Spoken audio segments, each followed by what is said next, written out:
بسم اللہ الرحمن الرحیم الحمدللہ رب العالمین والصلاة والسلام علی سید الانبیاء والمرسلین۔ الحمدللہ عز و جل ہم تجوید کے ساتھ قرآن پاک کو پڑھنا سیکھ رہے تھے۔ سبق نمبر 13 تک ہم نے پڑھ لیا تھا۔ آج انشاءاللہ عز و جل سبق نمبر 14 پڑھیں گے۔ سبق نمبر 14 ہے نون ساکن اور تنوین میں جو ادغام کا قاعدہ ہے اور اقلاب، یعنی ادغام کیا ہوتا ہے اور اقلاب کیا ہوتا ہے، اس بارے میں یہ سبق نمبر 14 ہے۔ سب سے پہلے ہم سیکھتے ہیں ادغام کیا ہوتا ہے۔ ادغام کا نون ساکن یا تنوین کے بعد، یعنی نون کے اوپر اگر جزم ہو اس کو نون ساکن کہتے ہیں، میں نے آپ کو پچھلی ویڈیو میں بھی بتایا تھا۔ یا تنوین بھی ہم نے پیچھے پڑھا ہے، 2 زبر 2 زیر 2 پیش کو تنوین کہتے ہیں۔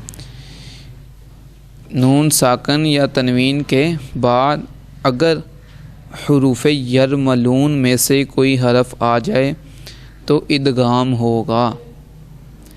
آسان الفاظ میں آپ یہ سمجھ لیں ادغام کہ پچھلے حرف کو اگلے حرف کے ساتھ یوں ملا کے پڑھنا، 2 حرف کو اس طرح ملا کے پڑھنا، اس کو کہتے ہیں ادغام۔ یعنی نون کے اوپر اگر جزم ہو یا تنوین ہو، 2 زبر 2 زیر 2 پیش کسی بھی حرف کے اوپر آ جائیں، اگر اس کے بعد حروف یرملون میں سے کوئی حرف آ جاتا ہے تو پھر ہم نے ادغام کر کے پڑھنا ہوتا ہے اس لفظ کو۔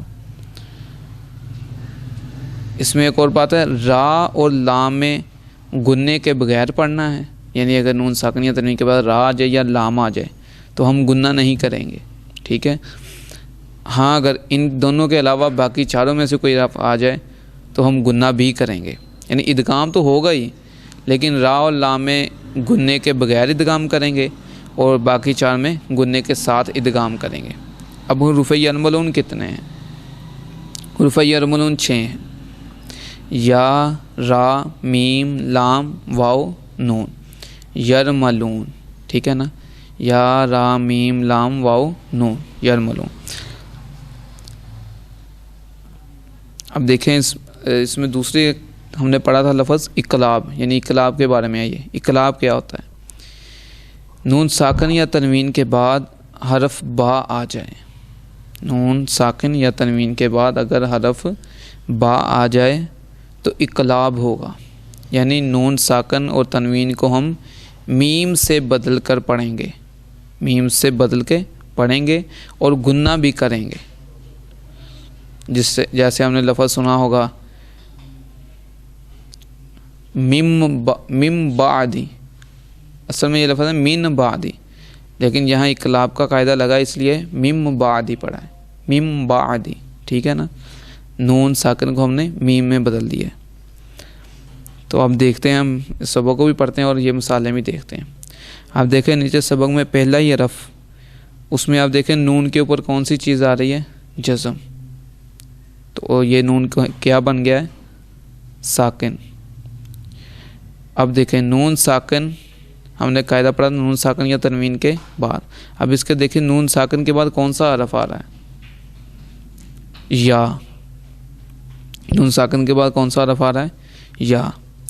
اب نون ساکن یا تنوین کے بعد اگر حروف یرملون میں سے کوئی حرف آ جائے تو ہم نے کیا پڑھا تھا؟ وہاں ادغام ہوگا۔ اب اس میں ادغام کرنا ہے، یعنی لفظ من اور یقولو کو ایک ساتھ ملا کے پڑھنا ہے۔ اس کو جب پڑھیں گے من یقولو، ٹھیک ہے نا، من یقولو، آپ گننا بھی کریں گے، یعنی آپ کے ناک میں بھی آواز جانی چاہیے، ٹھیک ہے نا، اور اس کے ساتھ ساتھ ادغام بھی کریں گے۔ اور اس کے جوڑ جو ہجے کس طرح کریں گے؟ وہ اس طرح کریں گے، میم نون یا زبر مئی، میم نون یا زبر مئی، یا زبر یا، مئی، قاف واو پیش قو، مئی یا قو، لام پیش لو، مئی یا قولو، ٹھیک ہے نا۔ ہم پیچھے پڑھا ہے حروف مدہ، خریر کا وغیرہ حروف، جتنا بھی ہم نے پیچھے پڑھا ہے ان باتوں کو بھی آپ نے یاد رکھنا ہے، اسی کے مطابق پڑھنا ہے، اور جو آگے جس طرح پڑھتے جائیں گے اس کو بھی ساتھ ملاتے جانا ہے۔ اب اس تختی کو ہم پڑھتے ہیں، جہاں پہ ہم نے پڑھا تھا حروف یرملون، حروف مدہ میں سے کوئی آ جائے اسے ہم لمبا کرتے ہیں۔ اسی طرح کھڑی حرکات ہے جو اسے بھی ہم لمبا کرتے ہیں۔ اگر حروف لین میں سے کوئی آ جائے اسے ہم لمبا نہیں کرتے، ٹھیک ہے نا، ان چیزوں کو بھی آپ نے یاد رکھنا ہے۔ اب پڑھتے ہیں بسم اللہ الرحمن الرحیم۔ من یقول من ورق الجنۃ۔ اب دیکھیں ہم نے پڑھا تھا کہ جو جزم والا حرف ہوتا ہے وہ اپنے سے پچھلے کے ساتھ ملایا جاتا ہے۔ اب دیکھیں قاف کے بعد جو لام ہے وہ جزم والا ہے۔ اب اس لام کو پڑھنے کا طریقہ کیا ہے؟ وہ پچھلے حرف کے ساتھ ہم قاف کے ساتھ ملائیں گے۔ من ورق ال، ٹھیک ہے نا، من ورق الجنۃ، ٹھیک ہے نا، من یوم، من ولی، ٹھیک ہے نا، من مشہد، من مثلہ، من نصیر، من نطفۃ، قلقلہ ہم نے پڑھا تھا تو کے اوپر قلقلہ بھی، من نطفۃ، ٹھیک ہے نا۔ اب دیکھیں اگلے لفظ میں نون ساکن کے بعد کون سی چیز آ رہی ہے؟ را۔ ہم نے پڑھا تھا را اور لام میں بغیر گنہ کے ادغام کریں گے۔ اب اس میں آپ نے ناک میں آواز نہیں جانے دینی، ٹھیک ہے نا۔ مر ربی کا، مر ربی کا، ٹھیک ہے نا، مر ربی کا اگر کوئی پڑھے گا وہ غلط ہے۔ کیسے پڑھیں گے؟ مر ربی کا، مر ربیہم، ٹھیک ہے نا، من لدنہ، من لدنہ، یکل لہ۔ اس میں وہ اکثر سورہ اخلاص لوگ احباب پڑھتے ہیں تو اس میں یہ یاد رکھیں، اس لفظ میں اکثر غلطی کرتے ہیں، یکل لہ، ٹھیک ہے نا۔ کتابًا یلقاہ۔ اب دیکھیں ادھر اس لفظ میں با کے اوپر تنوین۔ اب تنوین کے بعد کون سا حرف آ رہا ہے؟ یا۔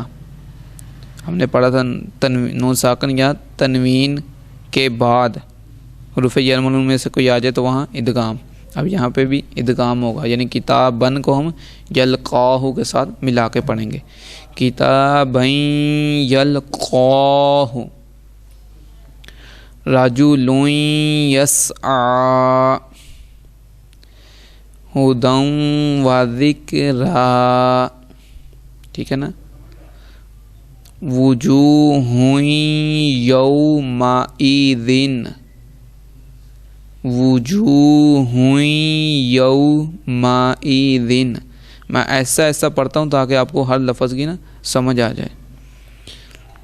برحمت منہ، برحمت منہ۔ اب دیکھیں اگر منہ میں نون ساکن ہے اور اس کے بعد ہا، ہاں ہم نے پڑھا تھا کہ اگر نون ساکن تنوین کے بعد حروف حلقی میں سے آ جائے تو وہاں گنہ نہیں کرتے۔ اب دیکھیں نون ساکن کے بعد حروف حلقی میں سے ہا آ رہا ہے، اس لیے منہ پڑھتے ہیں، اسے پڑھ رہے ہیں اور گنہ نہیں، یعنی ناک میں آواز نہیں ہم جانے دے رہے، اسی وجہ سے۔ سراجا منیرا، حطۃ نغفر لکم، حطۃ نغفر لکم، خلق نعیدہ، ٹھیک ہے نا، عی میں بھی یا مدہ اور آخر میں الٹا پیش، خلق نعیدہ، محمد رسول اللہ، رؤوف الرحیم، مصدقا لما، ویل لکل۔ اب یہ یہاں پہ پچھلے میں بھی دیکھیں تنوین کے بعد لام اور اگلے میں بھی لام، یعنی گنہ کے بغیر ہم ادغام کریں گے، ویل لکل۔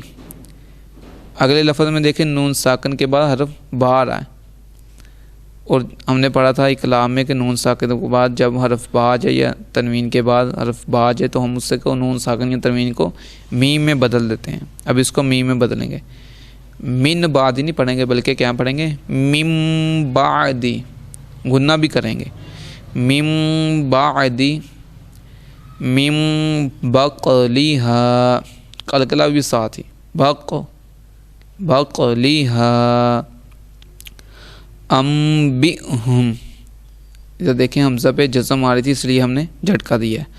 انبئہم لینبذن لینبذن قولا بلیغا قولا بلیغا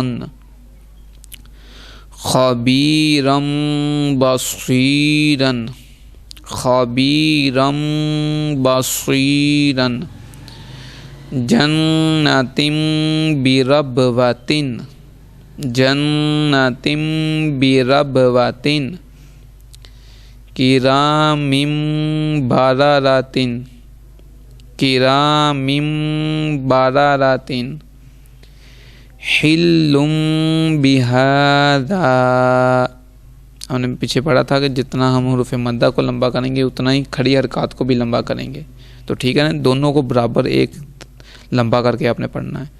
حل بہذا صم بکم صم بکم. تو اس کو زیادہ سے زیادہ پڑھیں. اللہ تعالیٰ سے دعا ہے اللہ تعالیٰ ہمیں صحیح معنی میں قرآن پاک پڑھ کر سیکھ کر اسی کے مطابق پھر ہمیں پڑھنے کی توفیق عطا فرمائے. آمین بجاہ النبی الامین صلی اللہ تعالیٰ علیہ وآلہ وسلم.